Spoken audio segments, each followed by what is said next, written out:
War Eagle Auburn family, War Eagle E2C Network family, thank you for joining us for another post-game reaction show where we talk about what just happened in an Auburn sports event. Obviously today on a very blustery, cold, wet, especially if you were here, A-Day, we are breaking down the Auburn Football A-Day game here on this stream today. Obviously going to share my thoughts throughout this. We'll look at some stats and things like that.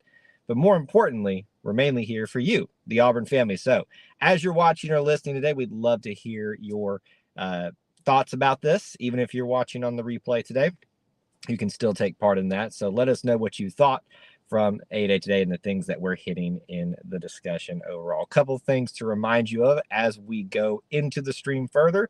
Please do start off by smashing that like button if you enjoyed this type of content. And obviously start off our stream as we always do with posting a location check-in, where you're watching from. Would love to know where you're watching from. City, state, international, all that good stuff. I see Thomas is here. Thomas and I got to meet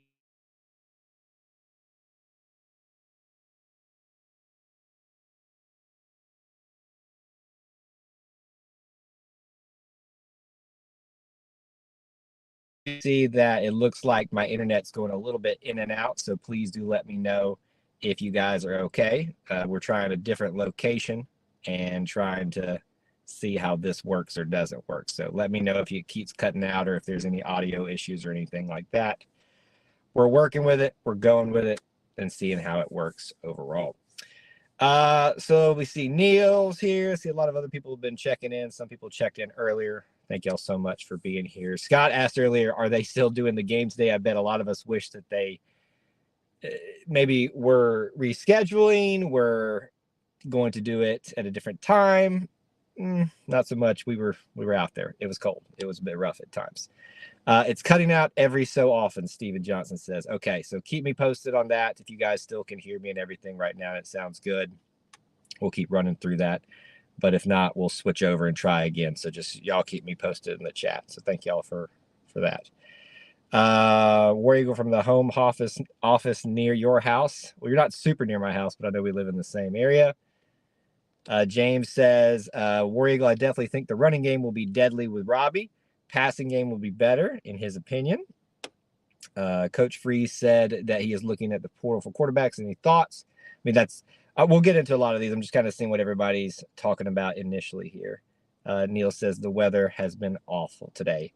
Neil, if you're up there where our neck of the woods, where you and I normally live, yeah, if it's bad up there, imagine what it was like down here. By the end of the game, my hands were freezing, and it was not enjoyable by the end of that thing. So let me start off with this. And I know this is probably the unpopular thing to say, but that's what we do here. We talk about the unpopular things to say sometimes. If you're taking away definitive, overarching, hardcore stances on anything about this team from this game, you are wrong. That goes for me too. So if you think this quarterback is the one, if you think that quarterback is not, if you think this running back's going to be great, if you think this aspect is going to be much better or much worse, chances are you're going to be wrong. There was a lot playing against Auburn today, the weather and other things going on there too. What I walked away from today was this didn't even really feel like an A-Day game to me in terms of, yeah, the pageantry and the feeling of everything, but it also felt, and Coach Freeze warned us about this, very watered down. He told us, he warned us not to expect anything, not to see anything, not that we were going to see anything specific, because one of the big advantages they have right now is that nobody's got tape on what he will specifically do at Auburn. They obviously have tape of what he'll do from his past. But other than that, that's one of their biggest strengths right now is teams not knowing what they're going to do. So they don't want to give them opportunity to see that. So today was a lot of running, very little throwing. Outside of maybe 1-2 passes, nothing really exciting to look at there. They're running the interceptions. I believe there was one fumble maybe put on the ground at one point, but picked right back up. Field goals, we attempted 3 field goals, made 2 out of the 3, I believe, if I've got all that correct. So if there's anything I'm saying wrong, you guys correct me. I've got some of the stats in front of me, not all of them. But all in all, what you have at the end of the day is a result that is hilarious. We walk away with a 24-24 tie, with the new format of the defense having a certain amount of points to start off with, and the offense given the opportunity to catch up to them. And they did. And we got to about 5 minutes left in the game, and we tweeted out, and I was like, are we really going to play for the tie here? And we did. So everybody gets steak, apparently. The winner of this was going to get steak from Coach Freeze, and he'll be treating the whole team to steak tonight, which is probably a good way to round that out. So that's kind of a summary of the action today. A lot of rain, a lot of running. Not a lot of exciting things happened in this game, but there are a few good notes that I want to talk about specifically. And we'll see some of that when we walk through some of the stats here in a second. But yeah, that's kind of a summary of what happened. I think that's a genius move by Freeze not to show much. I won't know if I go as far as to say it's a genius move. I just think it's a smart move. Play with whatever advantage you have. There's no tape on you at Auburn yet. Don't give people much to work with. Now, you'd like to see what these guys would look like with a crowd in front of them, doing what you want to do as a team, as a program. But maybe this early in the game, with so much still in flux of transfer portal stuff, is not the time to do so. Rise Life, good to see you. Thanks for checking in. Yeah, I see a lot of you posting about either basketball. Some I think posted earlier about the Frank Thomas stuff. We've got the Frank Thomas ceremony up for you guys. We've got a video of the unveiling. We'll be doing more about that and the commit for the basketball coming up. But for now, we're going to keep it on the football discussion right now. Let me go back to some comments that were dropped earlier and talk about some of those with you guys. Neil had asked thoughts on the quarterback portal. I mean, his statement, my thoughts are his statement was exactly what it's been the entire time. If someone fits our culture, fits what we want to do, we'll bring him in. And I think that's all it really needs to be at this point. So a lot of people think that that's hinting towards Grayson McCall from Coastal Carolina. And I've heard the same rumors, and I've heard some people I trust suggest that that's going to be the case. But I wouldn't put all your eggs in that basket, because it seems like in that specific case, there's a lot that has to work itself out for him to be able to come here.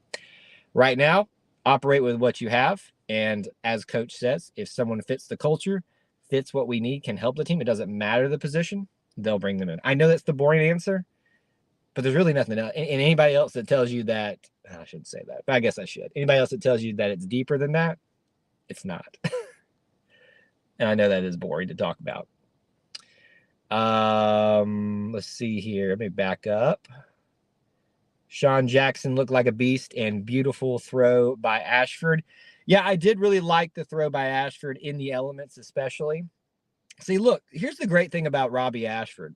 We know he can do his legs. He showed it in this game too. Did a lot of scrambling, and one on that throw he made, I believe that was on a scramble too, to Javaris Johnson, who made the catch in a little bit of traffic. So that's an encouraging sign. We saw Robbie have a couple of beautiful throws last season. So we know what we have with Robbie, a talented athlete who can use his legs to make plays for you and can come along as a passer. So I really feel encouraged about Robbie's future here, if you weren't, and I think you should be too if you weren't already. To Sean Jackson, I think today, we always joke about how A-Day seems to give out the MVPs to someone maybe who is not going to see a lot of time. Maybe he's earned himself some time. Sean Jackson, which would be technically at this point the fourth string running back, did a great job today. He absolutely, at times just bowled over people, looked really, really strong running the ball. I'm trying to get to his yardage here. Ran the ball 13 times, gained 77 yards, didn't lose a yard at all. Almost got himself in there for a touchdown, so he looked really, really good. Justin Jones got a lot of carries, 11 for 53. So you shouldn't be shocked that these two guys got the bulk of the carries. This is typically what happens. You run your key guys a few times, let them stretch the legs, let the other guys run the ball after that. Damari Alston, 5 carries for 43 yards. He looked really good at times too. Robbie, 6 for 38 yards. Brian Body, 7 for 32 yards. Jarquez Hunter, only 4 carries I was a little disappointed we didn't see Jarquez Hunter more, specifically in the passing game. I was really, if you guys watched my prediction video, I was really thinking we were going to see the running backs utilized in the passing game in this one, because that's just, easy little flip outs and things like that. They just need to work on catching without the gloves.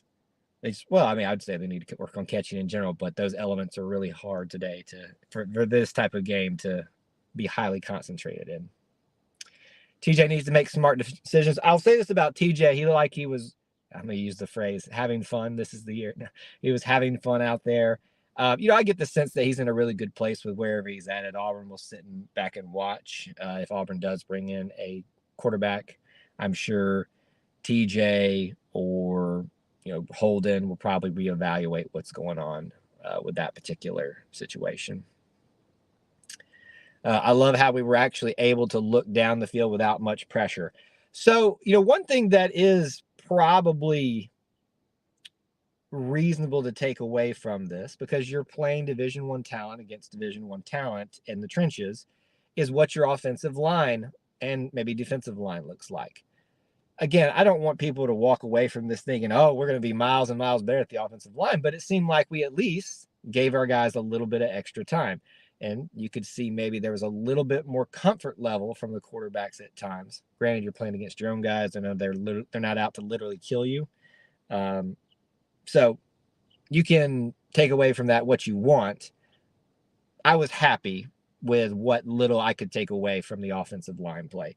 Rushing the passer. They got to him a couple of times. Seemed like we struggled stopping the run a little bit, but that's probably more just tackling stuff that's not as accurate when everybody is very slick and the ball is wet and all that kind of stuff.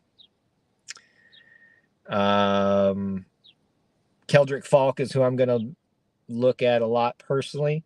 Yeah, there's a lot of people excited about him, what he could potentially be, maybe the next Derek Hall, but he's still young.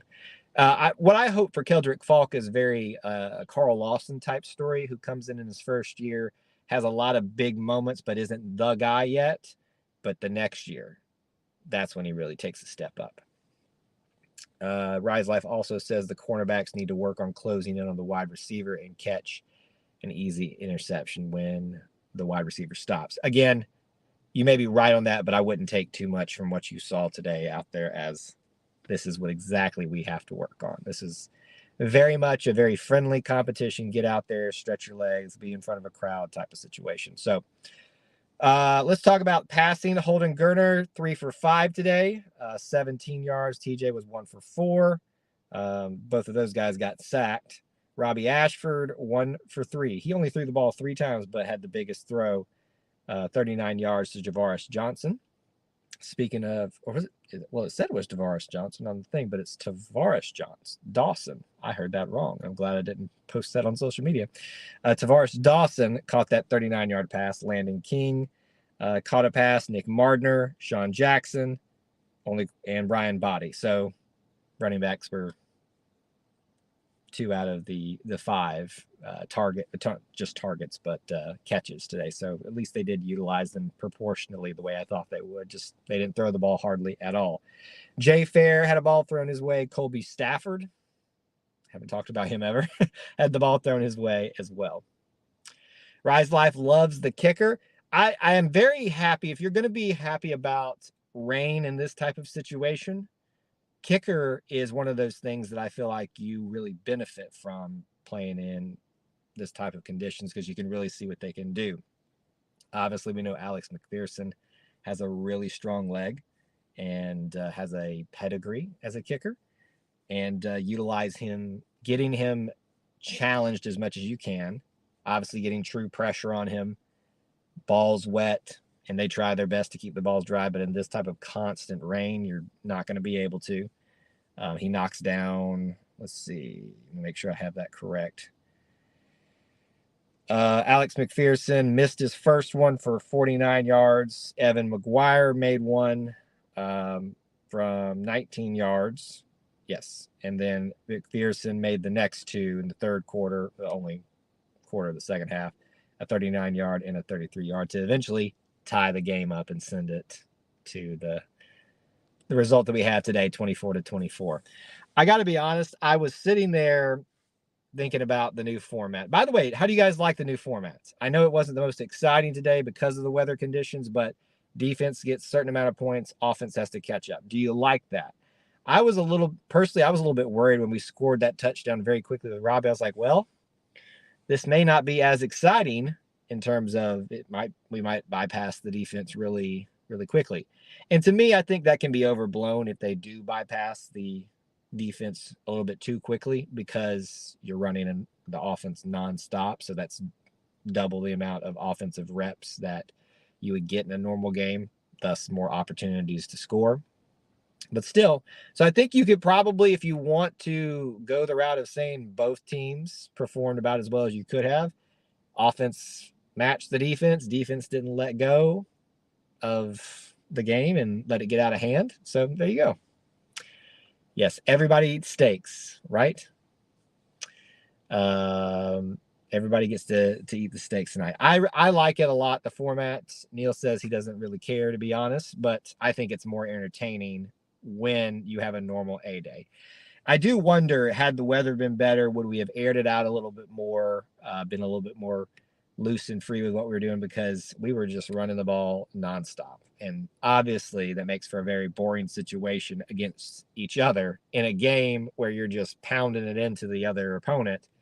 We love that, but in this type of scenario, it's a little bit boring. Let's see here. Let's go to defense for a second. Let me pull their statistics. Your leading tackler today, Jake Levant. How about that? Followed up by Eugene Asante with 5. The linebacker, DJ James, no shock there, with 4. Jeffrey Imba with 3. Austin Keys with 3. New guy, another new guy in Demario Talon with 2. Hunley Jr. had 3. Then we had a bunch of other guys with 2 tackles apiece. Puckett, McAllister, Riley, Gilbert, Pritchett, just a ton of others. And then a bunch of others got 1 tackle. Sacks today, Jake Levant. So really, you're talking about this. If you want to say MVPs just based off stats alone for this game, you're looking at Sean Jackson for the offense, Jake Levant for the defense. And I believe that's who they named, if they did name it, at the by the end of the game. But Jake Levant with a sack today. Hayden Bryce with a sack today. Jake Levant had that tackle, obviously that tackle for loss. Gilbert had a tackle for loss. Woodward Jr., I remember his hit. His was a nice hit today. There were some pretty hard hits out there in this game. So I liked, given the conditions, given the not traditional A-Day, the newness of everything, I liked the energy and the passionate times that I saw from the hitting. So I can see when Coach Free says he's been happy with the tackling, guys are obviously making athletic plays, but also being sound in their discipline.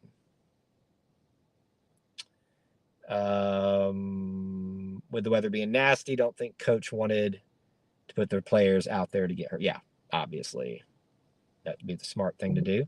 Thoughts on Justin Jones? Nothing really exciting to take away for Justin, other than very happy that he got his opportunity to shine in A-Day, just like Sean Jackson.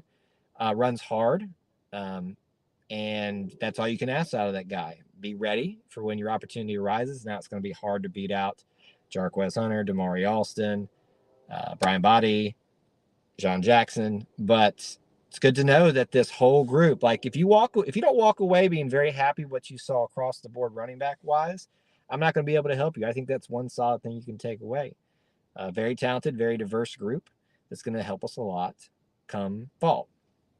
And the offensive line, from what we can tell, looks cautiously optimistic and hopeful about it. Yeah, I don't know what the situation was like for the recruits. I did see a couple having to, obviously nobody wanted to be out there on the sideline except the players, and normally they'd be out there. They did come out for Tiger Walk, and there was a decent showing for Tiger Walk. That it got really hype. If you haven't watched the live stream of it, we've got that up here on the channel. Excuse me, that you can watch. And yeah, I really don't know what to take away in terms of what they felt like from this day. But I feel like given all, this is the big thing, given the circumstances of this weekend, I think it was a decent showing. I just would have loved to have seen the response of A-Day on a perfect spring weekend. Also not on an Easter Sunday. Also not on the Masters weekend. Also not on, all these other things.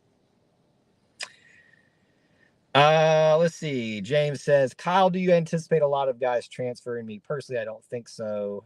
Like many have been saying.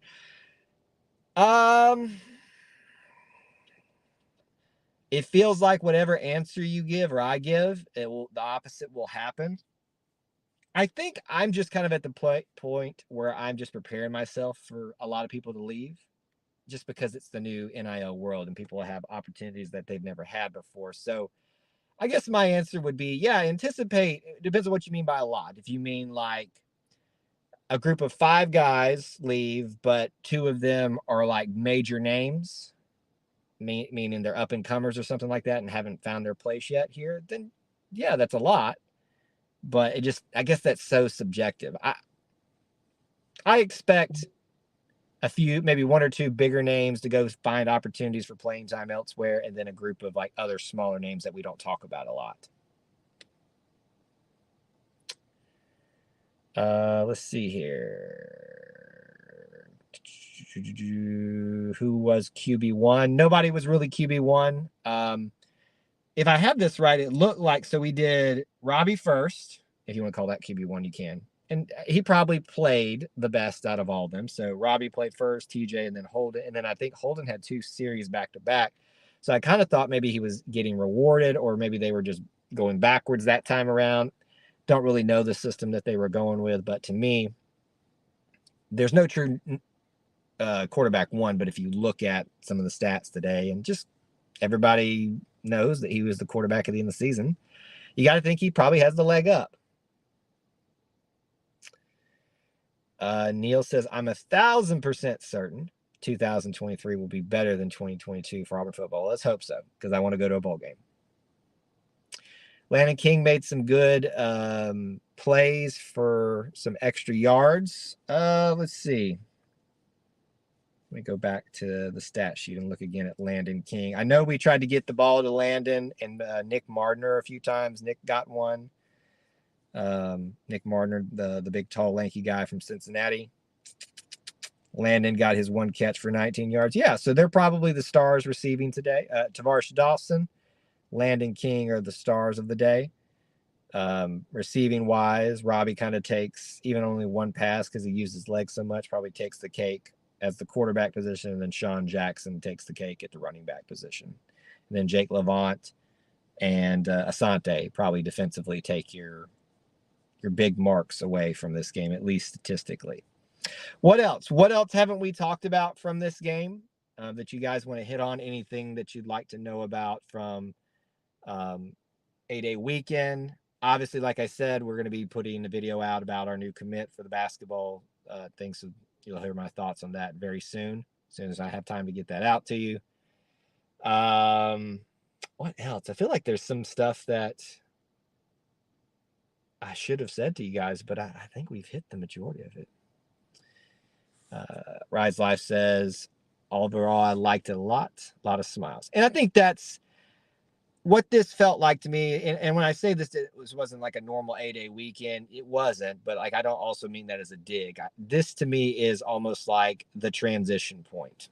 It'll be interesting to see, with a little bit of success, hopefully this fall, and momentum recruiting wise and all that stuff, what next year's A-Day will be like. If the weather cooperates, we do it more, we schedule it, and hopefully in a more smart manner, what next year's might entail.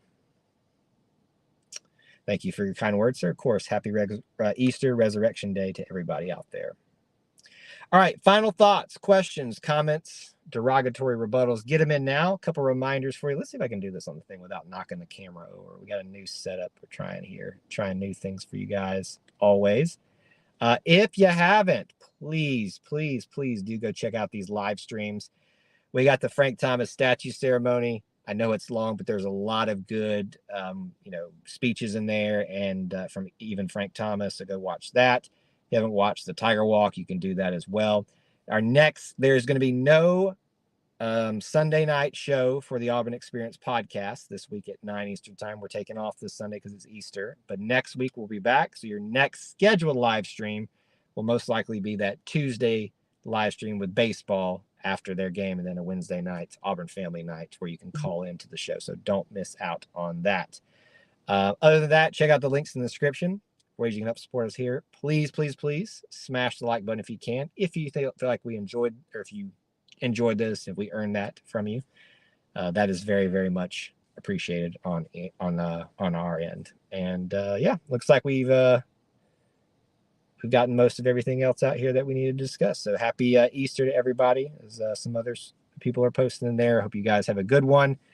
A-Day 2023 wasn't what we expected. Weather wasn't great, but it's still always great to be an Auburn Tiger, and it's still always great to be on campus, even on a day like this. Till I talk to y'all again. War Eagle.